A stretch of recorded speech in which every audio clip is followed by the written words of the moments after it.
I've been an artist almost my whole life. As long as I can remember. I think I probably started thinking of myself as an artist of some kind in high school even. So yeah, always.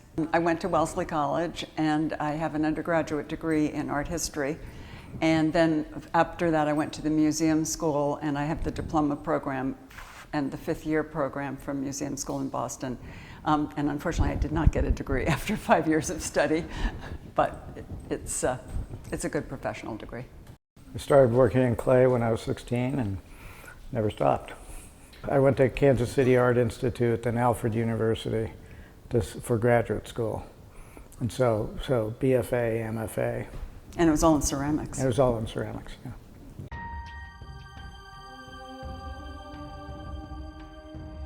Well, the show is a group show of both Nancy's and my work, and we put it together.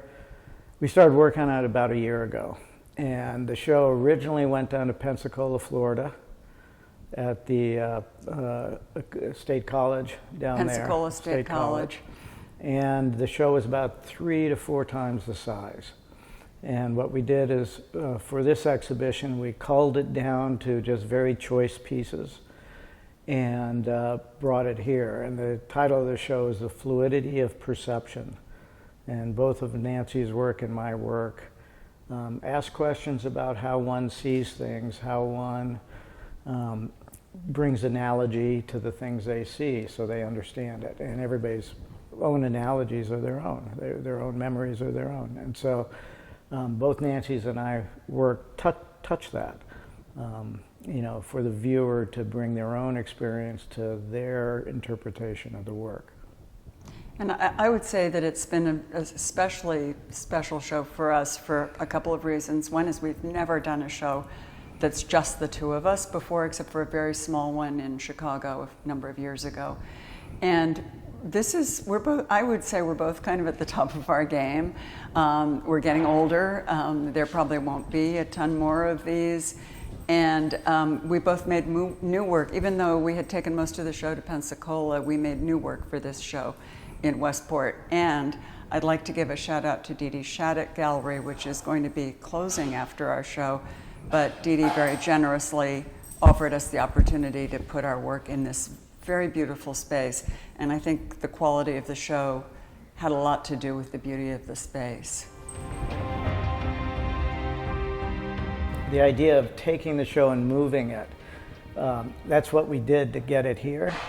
And this show has been so successful that we do want to move it, but we have to make new work for it.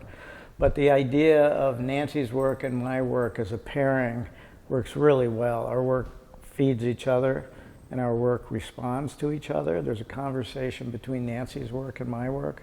So as an exhibition, it's a very tight exhibition, and for the viewers, they get to see 2 different worlds, but the worlds are conversing to each other. And so it's a really nice kind of space. So we do want to move it, and we'll probably be working on that for the next 2 years, but we'll all make new work for it. And Chris, as a result, of this show, and also because he has representation in New York, I will say that Chris's work, his pieces are going to probably be, at least some of them, going to Design Miami, and also his dealer in New York will be giving him a show in February in New York at the Design Center. My work in particular is very responsive to the South Coast landscape. That's what I think that's what you're asking. It was before I went to Florida, and it continues to be. It's been an ongoing theme for me, really pretty much since I moved here in 1990. I go for a walk with my dog every morning before I go in the studio, and I really pay attention to what I see in the landscape. Details, I mean, it's not like a scene, but more like details that I see, and I really try to bring that into my work, and it's abstracted, as I think you can see from the images, but it's definitely influenced by the landscape around here.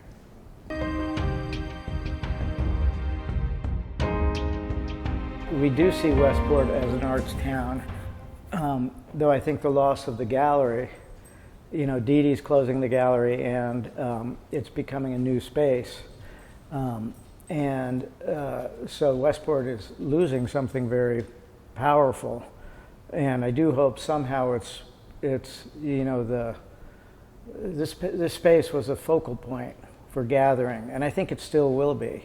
But the gallery space, this gallery space is really unique. There's very few in the country like this. There are a lot of artists around here. There's a lot of retirees that take up art as well. So it's, I would say it's an art-friendly community.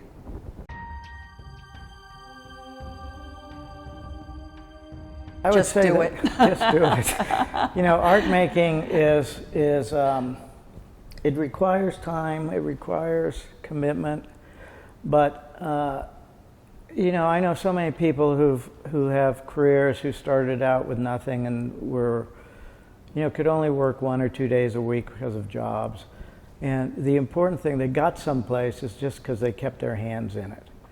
You know, it doesn't matter if you're working on a kitchen table or in your garage or in your folks' house, you know, in the patio. It doesn't matter. You just make stuff. And I was going to say it's a lifestyle. I mean, it's like you either have a passion for it or you don't. And if you have a passion for it, you will find ways to do it. I mean, I think my daughter-in-law lives in a tiny apartment in New York, and she makes stuff in her bedroom, I think. And you know, my first pieces out of art school I made in my kitchen in Cambridge. And you know, you just if you have a passion for it, you'll find a way to do it. I think that's the answer.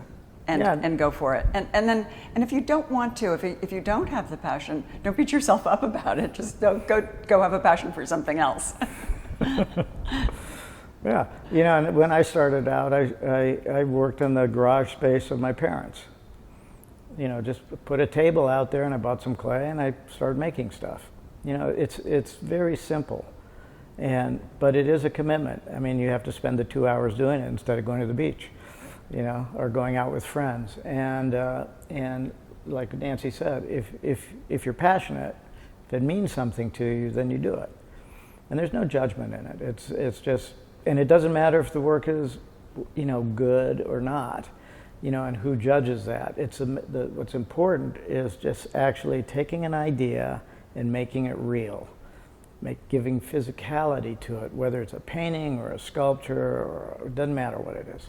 You know, you just want to make it real. And when you do that, you learn something, it gives something back to you, and then you respond and you make another piece. And there is, I would say there is some self-discipline involved. It's not just like, I feel like making art today, or I feel like making art tomorrow. I think, because you're going to have times when you don't feel like it. You know, you don't feel like going to the studio. But those are the days where it's really important to have the self-discipline to go to the studio anyway. Even if your studio is, as Chris said, in your parents' garage, it's like you go into that space and you either, you know, clean it or you just sit there and scratch your head, and I've done a lot of that. But it's also just when you're out in the world, you're attuned to it and you're going, oh, you know, that gives me an idea. I'm going to bring it back to the studio. Oh, yeah, that really, I'm thinking about something. I'm going to have the self-discipline to remember that and bring it back to the studio. So it's kind of goes back and forth, you know.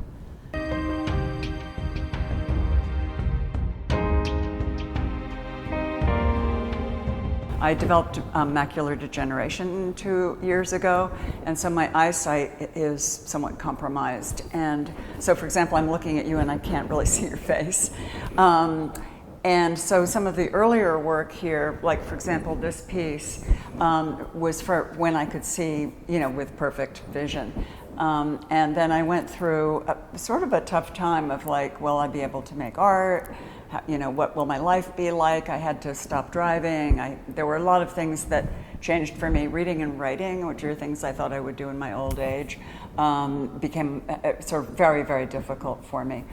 And but finally, it was like, well, what am I going to do with myself? And you know, I am I guess a creative person. I need to be engaged that way. And so I went in the studio, and I was really tentative. I felt very vulnerable. And I just thought, well, I'll just make these little sticks out of clay, and then I'll sort of bandage them together, because I think that was the sort of metaphor for vulnerability. It just so happened that that was when Russia invaded Ukraine, and I was very attuned to what was happening there, and feeling the vulnerability of the Ukrainians being attacked. And so I think it was like the personal and the global all kind of came together for me at the same time. And what I ended up making was this little nest. And it was a very tentative, delicate, small nest, very kind of rudimentary, but it was also quite cool as far as I was concerned. And once I made that one nest, I went on a roll and I went, oh my God, I can do this.